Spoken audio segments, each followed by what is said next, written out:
தெய்வ வழிபாட்டின் மூலம்தான் மனிதர்கள் திருந்துகிறார்கள். பக்தி வேண்டும் என்று சொல்வதே ஒழுக்கத்துக்காகத்தான். அந்த ஒழுக்கத்தை வலியுறுத்தத்தான் ஐயப்பன் பெயரால் மாலை அணிகிறோம். மாலை அணிந்ததும் எல்லோரும் ஐயப்பனாகவே ஆகிவிடுகிறோம். வேறு எந்த கடவுளும் அளிக்காத இந்த வரம் ஐயப்பன் நமக்கு அளித்திருக்கிறார்.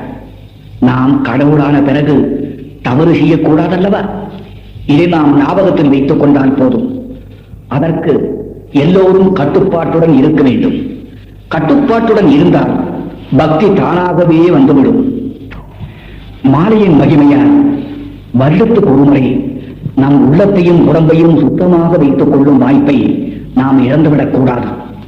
நமது எண்ணங்களையும் சீராக வைத்து பக்தி ஒன்றையே குறிக்கோளாக கொண்டிருக்க வேண்டும்.